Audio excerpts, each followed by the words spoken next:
Êxodo 32, do 1 ao 7. Vendo que Moisés demorava para descer do monte, o povo juntou-se em volta de Arão e lhe disse: levanta-te, faz para nós um Deus que vá à nossa frente, porque não sabemos o que aconteceu com esse Moisés, o homem que nos tirou da terra do Egito. Arão disse: tirai o brinco, o ouro da orelha das vossas mulheres, dos vossos filhos, das vossas filhas, trazei aqui. Então todo o povo tirou os brincos, o ouro da orelha e levou a Arão. E ele recebeu nas suas mãos e deu forma ao ouro como um cinzel, fazendo dele um bezerro de fundição. Então eles clamaram: Israel, aí está o teu Deus, que tirou da terra do Egito. E vendo isso, Arão edificou um altar diante do bezerro e proclamou: amanhã haverá festa ao Senhor. E no dia seguinte se levantaram cedo, ofereceram holocausto, trouxeram as ofertas pacíficas, e o povo sentou para comer e beber, e depois se levantou para se divertir.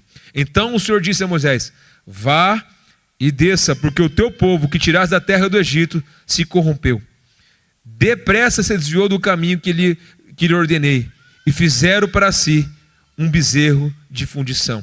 Adoraram e ofereceram sacrifício, dizendo: aí está o Israel, o teu Deus, que tirou da terra do Egito. Senhor, aqui é a tua palavra e nós rogamos por ela. Por isso, Espírito Santo, nessa manhã, eu te peço, Deus, que eu seja somente aquele que vai expor o teu texto e falar ao seu povo de uma forma clara, simples e objetiva, para que o nome do Senhor seja exaltado e o nome do Senhor seja glorificado. Assim nós consagramos em nome de Jesus. Amém. Nessa manhã nós paramos para analisar esse texto e refletir sobre esse texto. Eu tenho exposto a história de Israel durante todo esse mês, a história do livro de Moisés. E é interessante você observar esse texto, que a história sempre caminha com milagre.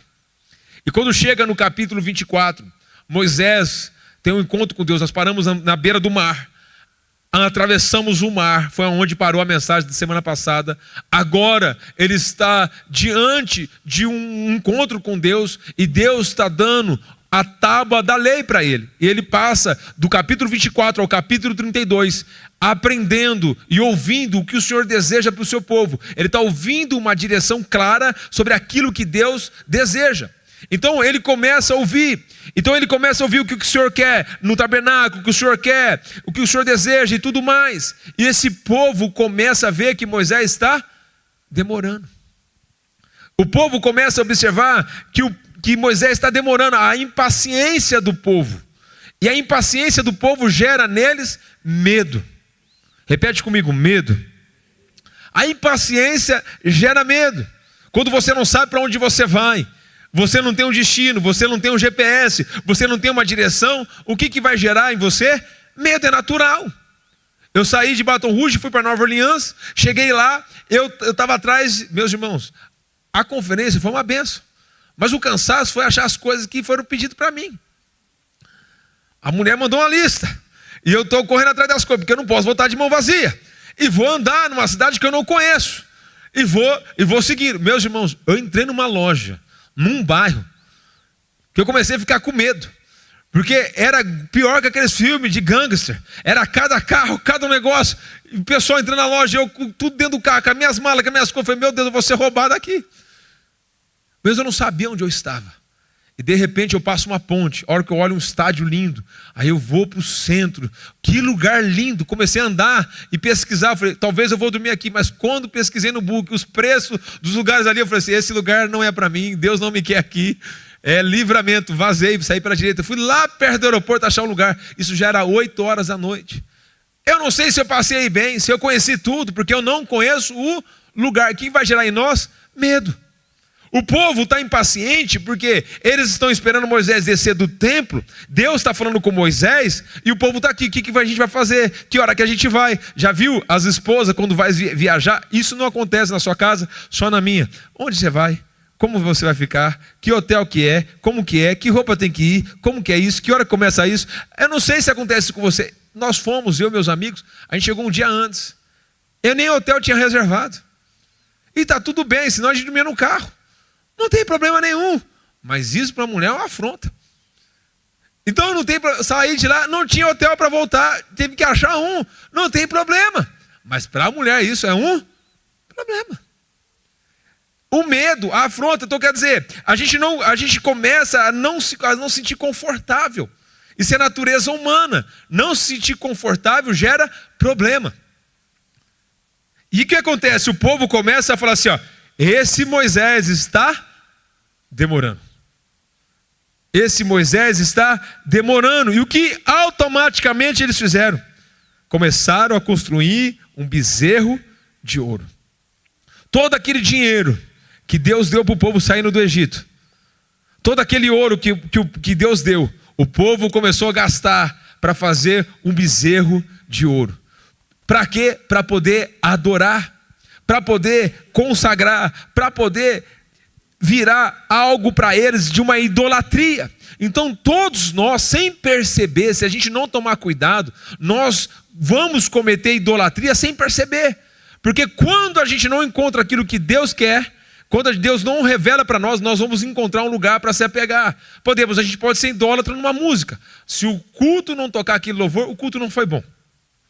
Se não acontecer isso na minha casa, se eu não entrar, eu lembro quando eu jogava futebol, o pessoal entrava com o pé direito e fazia o sinal da cruz. Se eu não entrar, perdi porque eu não entrei com o pé direito.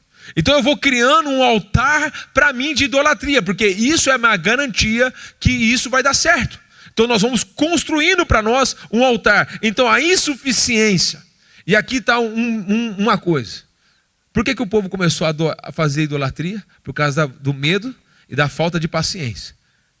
Agora, o que o povo tinha experimentado até agora? Milagres. O povo viu as 10 pragas. O povo viu o mar se abrir. O povo viu o maná cair. O povo via a coluna de fogo durante a noite. O povo via a coluna de nuvem durante o dia. E mesmo assim, o que o povo queria? O povo queria erguer uma estátua. E aqui está um ponto para nós. Milagre não segura você com Deus. Se você busca um Deus só de milagres, você se torna um consumista. Porque o dia que Deus fala não para você, você vira as costas para Ele. Então milagre não segura ninguém. Milagre não é a prova que a gente está no caminho certo. A água, quando Deus falou com Moisés mais à frente, fale a rocha, ele feriu a rocha, a água saiu, mas Moisés não entrou na terra. A água saiu, o milagre aconteceu, mas aí ele não entrou. Então a gente confunde Deus, as coisas acontecer, as coisas dar certo, as coisas virarem para nós, mas a gente confunde isso dando certo como se Deus estivesse aprovando. Não confunda as coisas. Dar certo não significa que Deus está aprovando. Então a história revela para nós que a nossa natureza do homem é obstinada à idolatria. Que mais? Milagres não pode gerar para nós fidelidade a Deus. E sem perceber, nós criamos um altar. Nós criamos um lugar aonde nós não deveríamos fazer, que é criar um altar. Qual é o altar que a gente tem construído? Sabe o altar que a gente tem construído, meus irmãos? O altar do conforto. O altar de querer ser feliz. O altar de querer viver tudo para si. Você tira férias, mas continua cansado. Você tem, mas o vazio continua. Você conquista, e o coração continua vazio. O que é isso? É a idolatria que a gente acha que quando eu ter, eu vou ser.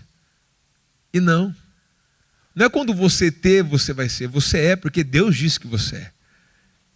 Eu estava conversando com o Márcio, e o Márcio falou assim para mim, assim, essa palavra. Estava conversando com ele no telefone. Eu falei, Márcio, eu estou com as pessoas aqui que eu nunca sonhei estar. Aí ele falou, quando você for grande, eles vão falar assim, você também está grande. Na hora Deus falou comigo assim, você não está na reunião? Você já é grande. E porque a gente confunde a grandeza com aquilo que o outro tem. Então meu parâmetro é o outro. Mas se o meu parâmetro é o outro, a minha comparação é pelo outro. Mas quando eu me comparo comigo mesmo e uso a minha armadura, eu sou o Hildo. E para Deus eu sou grande. Porque se você não é grande quando você não tem nada, você não vai grande quando você tem tudo. Já viu aquela historinha? Aquela pessoa não tinha nada, era humilde, mas agora ela tem tudo, ela virou arrogante. Ela sempre foi arrogante. O que ela não tinha a oportunidade de ser. Porque quem é quando não tem nada e quando tem tudo. Simples assim.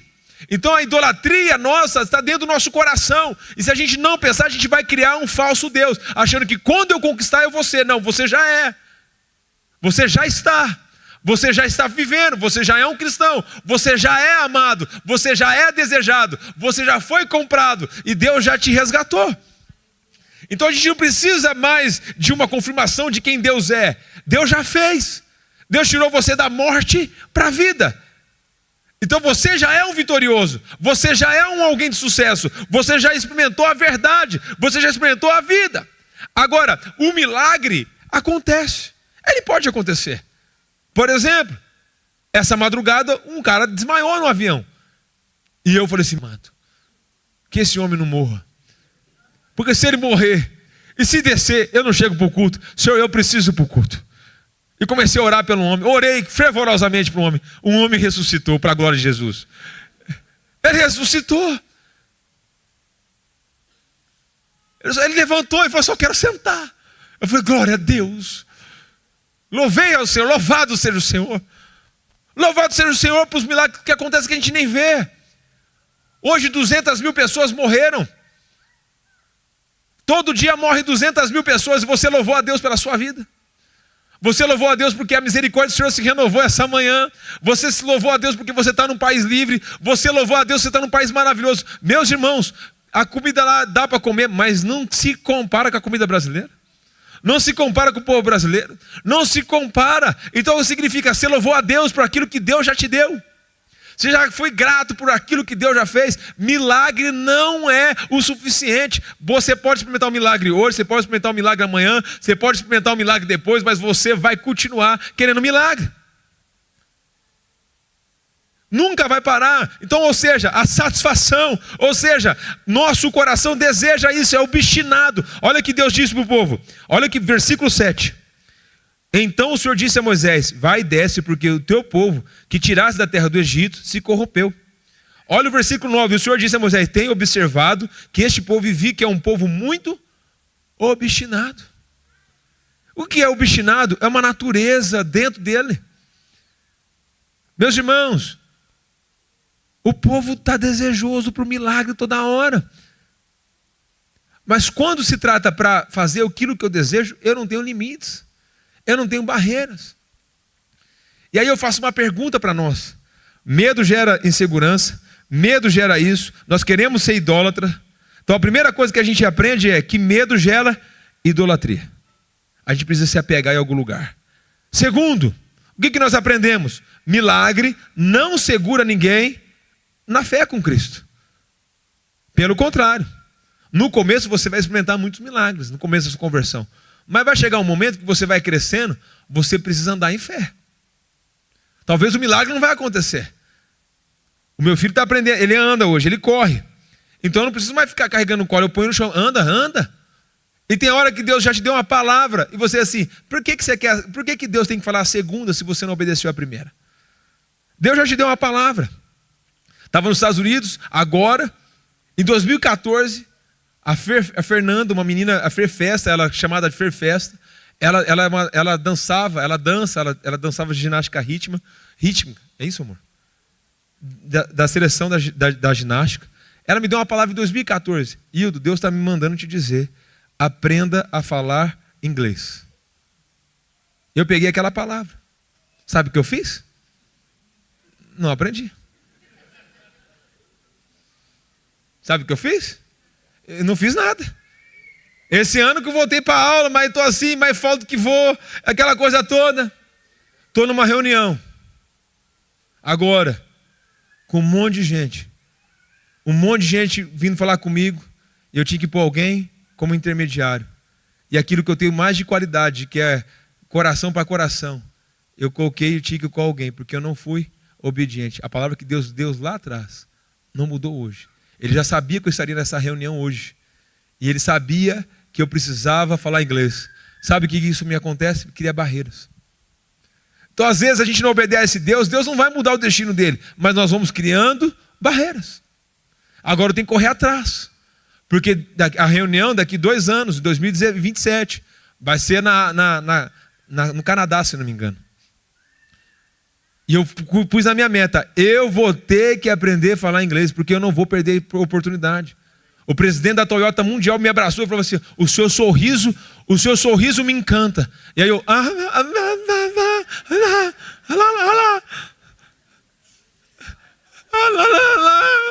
sorry, espera um minutinho, e Google Tradutor, às vezes não funcionava para mim, corre, Deus.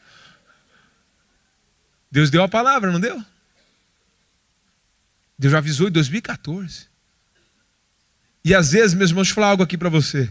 Não culpe Deus pelas suas más escolhas. Não culpe Deus pelas suas péssimas decisões. A Bíblia nos ensina a tomar decisões. Então não ache que milagre vai resolver os seus problemas. Terceiro ponto para nós caminharmos aqui. Olha só. O desperdício. O desperdício. A idolatria gera desperdício. O que o povo fez?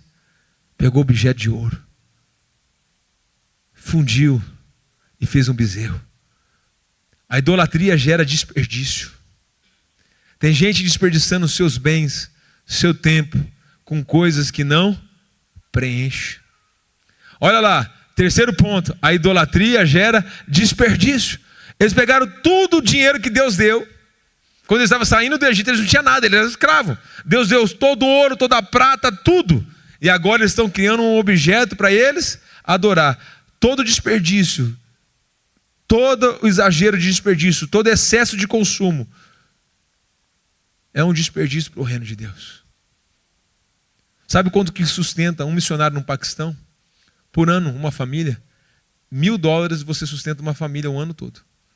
R$5.000 ou R$6.000 dividido por 12. Não dá nem R$600 por mês. Você sustenta uma família. E ter uma família. R$60 aqui na comunidade. Nós mudamos a história de um motoboy.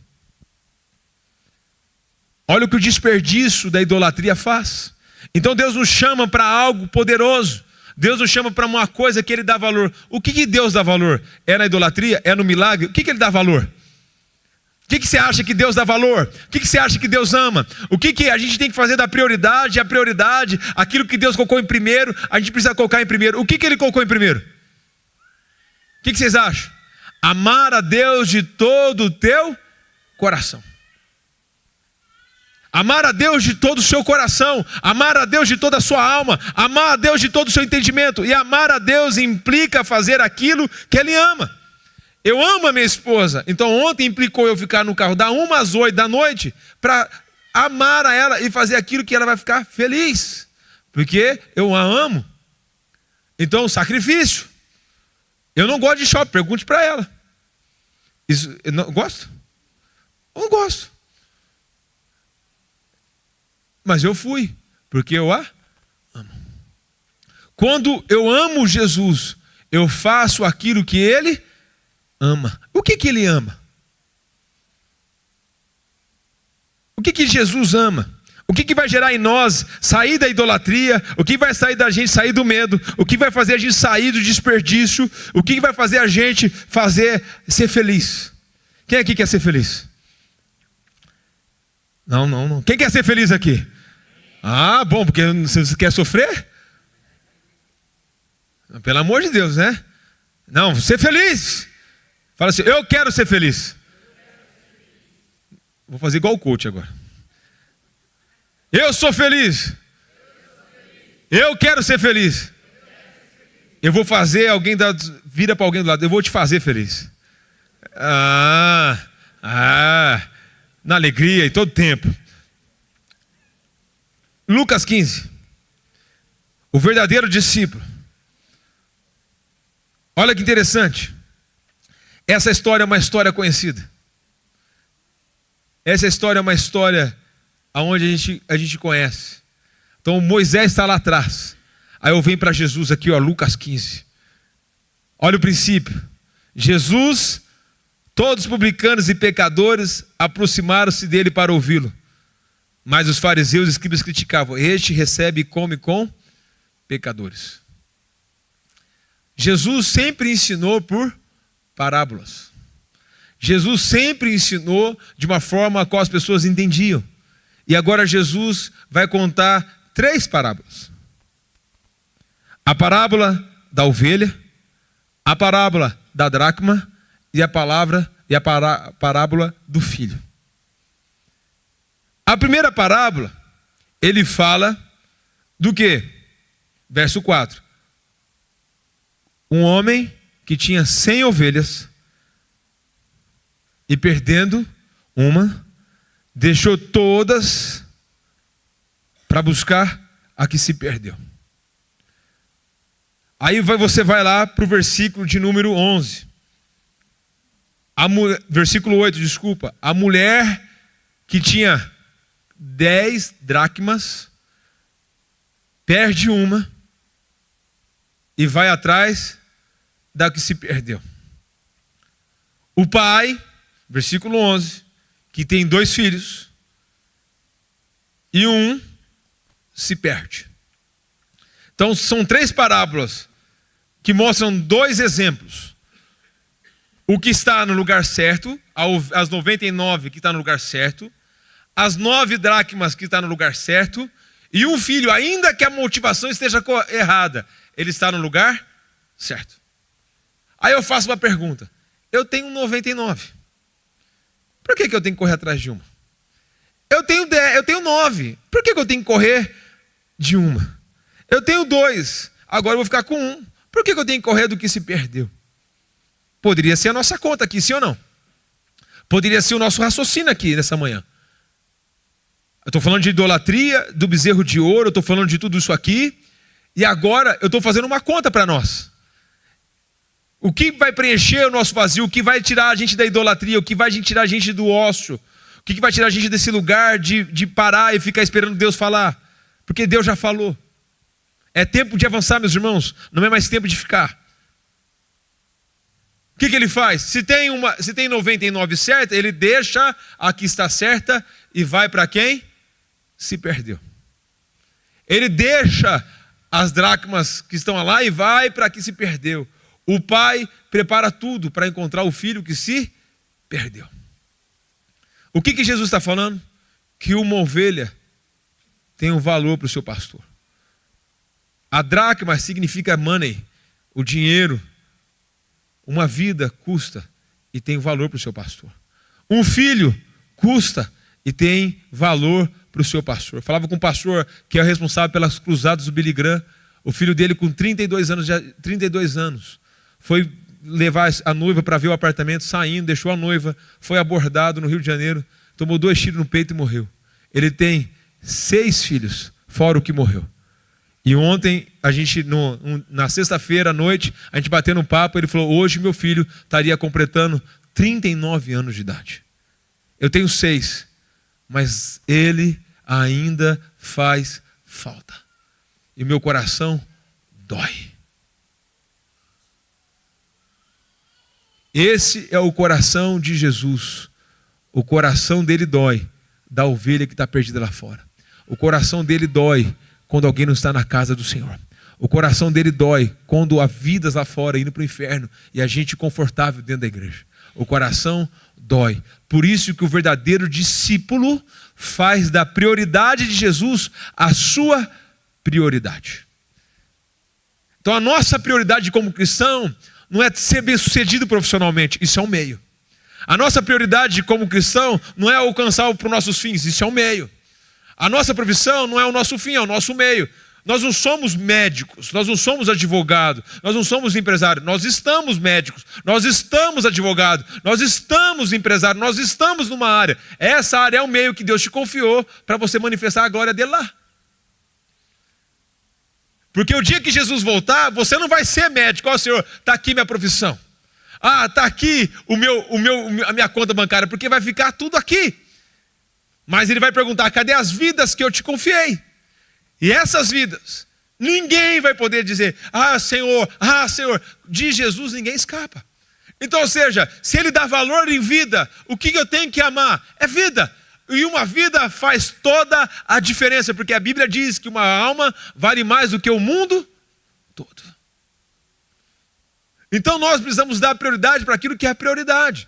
E nós precisamos se tornar discípulos de Jesus e amar aquilo que Ele ama.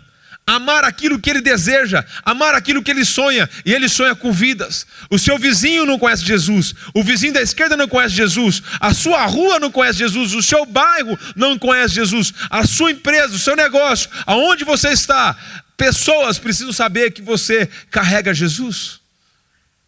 Então nós precisamos nessa manhã sair deste lugar de idolatria, sair deste lugar de consumo de milagre e ir para um lugar ao qual o Senhor nos chamou para viver aquilo que Ele nos chamou para viver, que é amar aquilo que Ele ama. O que Ele ama? Vidas.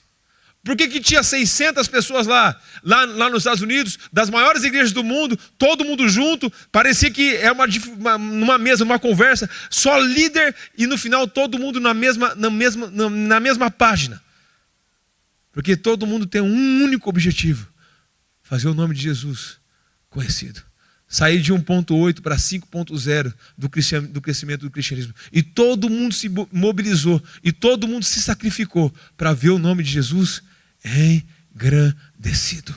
Ninguém deixou de fazer nada, ninguém deixou de seguir o seu rumo naquilo que Deus confiou. Mas todo mundo abriu mão para estar lá. Todo mundo se sacrificou, e tem gente, empresários, 100 empresários, que estão pondo do bolso para que o cristianismo cresça. Aí eu faço uma pergunta para nós: quanto você está disponível para que o evangelho cresça? O quanto você está disponível para que o nome de Jesus seja exaltado? E o quanto você está disponível para chorar o que Jesus chora? Jesus diz: eu sou o pastor e dou a minha vida para que o nome dele seja engrandecido. Jesus morreu naquela cruz para nos salvar. E a gente precisa dar prioridade para aquilo que ele dá prioridade. Titanic afundou e 1 ano depois, um barco, um navio saindo para a Inglaterra, na mesma rota, sofre um acidente. No mesmo lugar. Mas diferente do Titanic, esse barco afundou em 14 minutos. E a única garantia de vida, era o colete salva-vida. E naquele barco tinha 160 jovens do Exército da Salvação, indo para uma cruzada evangelística na Inglaterra.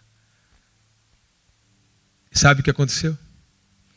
Os relatos daquele acidente, muitos senhores e senhoras contam que aqueles jovens pegaram o seu colete e começaram a tirar e dar para as pessoas. E as pessoas falam assim: mas você é jovem. Ele falou assim: se eu morrer hoje, eu tenho para onde ir. E você não tem. Então é melhor você viver e descobrir para onde você vai. E aí um senhor de 39 anos, um homem de 39 anos, está quase se afogando. Uma menina de 16 anos de idade vê aquele senhor gritando, aquele homem gritando. Senhor não, 39 anos, eu não sou um senhor. Apesar de não ter mais 39, ter 38, está tudo certo. Mas ele está lá gritando, se debatendo. Aquela menina de 16 anos enfrenta a correnteza. Vai nadando até ele e joga o bote salva-vidas para ele. Ele fala assim: você provavelmente tem a metade da minha idade, você tem uma vida pela frente. E jogou o colete de volta. E ela olhou para ele e falou assim: não faça isso. Porque se hoje eu morrer, eu morro feliz. Hoje, se eu morrer, eu morro feliz. Porque eu vou encontrar o meu pai. Você morreu hoje. Você talvez não encontre o seu pai. Então você precisa mais dele do que eu. E devolveu o colete para ele. E este homem escreve um livro dizendo desses 150 jovens que trocaram a sua vida, trocaram tudo que tinha para salvar algumas quantidades de vida, porque nesse naufrágio mais de 1000 pessoas morreram. E esses jovens entregaram tudo para fazer Jesus conhecido. Aí vem uma pergunta para mim e para você: o quanto você está disponível para morrer e fazer Jesus engrandecido? O quanto você está disponível a dar tudo para ver o nome de Jesus engrandecido? E a Bíblia diz: se o grão de trigo cair na terra e não morrer, não pode dar fruto. Meus irmãos, vir na igreja cantar e levantar a mão é fácil. Vir na igreja e dizer que a gente é crente é fácil. Mas sair lá fora e sentar com o pecador e até as últimas gotas levar ele a Cristo é outra conversa. Eu nunca olho para as pessoas no pressuposto que elas são más. Eu olho no pressuposto que elas são filhas de Deus precisando de Jesus. O mesmo Jesus que me encontrou vai encontrar elas. As pessoas não são um bicho que a gente não pode se sentar. As pessoas não têm lepra que elas não podem ser tocadas. Jesus tocou o leproso, Jesus tocou a mulher impura. Quer dizer, a mulher impura tocou Jesus e ela foi curada. As pessoas, ao te tocar, elas são curadas ou elas são rejeitadas? Você quer andar no nível de aquilo que Jesus andou? Está na hora de você fazer uma renúncia de tudo. Assim como esses 150 jovens que morreram, mas Cristo foi exaltado, porque uma vida vale mais do que o mundo todo. Nós precisamos fazer da prioridade de Jesus a nossa prioridade. Enquanto a gente não entender isso, ou a gente vai estar na idolatria, ou a gente vai estar buscando milagres. Mas o dia que a gente entender isso, nós vamos viver para Cristo. E aí Deus vai falar: você precisa? Eu te dou. Ah, eu preciso disso. Eu te dou. Eu falava com o menino que faz a cruzada do Billy Graham. Ele fez a cruzada na Copacabana. Tinha 70.000 pessoas na cruzada. E choveu muito naquele dia. Sabe quanto custou essa cruzada? 48 bilhões de reais. Sabe quanto que faltou? Nada. Sabe quantas cruzadas ele faz por ano? 4, 5. Tudo no mesmo padrão. Deus é o dono do ouro e da prata. É dinheiro que precisa? Eu dou. É influência que precisa? Eu dou. Quando a gente vive para Deus, tudo que a gente precisa, a gente tem. Mas quando a gente vive para nós, tudo que a gente acha que vai ter, nunca satisfaz, porque sempre a gente quer mais. Se você tem um carro bom, alguém tem um carro melhor, você quer aquele carro melhor. Se você tem um avião melhor, você quer aquele avião melhor. Chega no outro, sempre tem um outro. Você quer um, quer dois, tem dois, vai para 3. Mas quando você encontra em Deus a sua suficiência, até o nada já é o suficiente.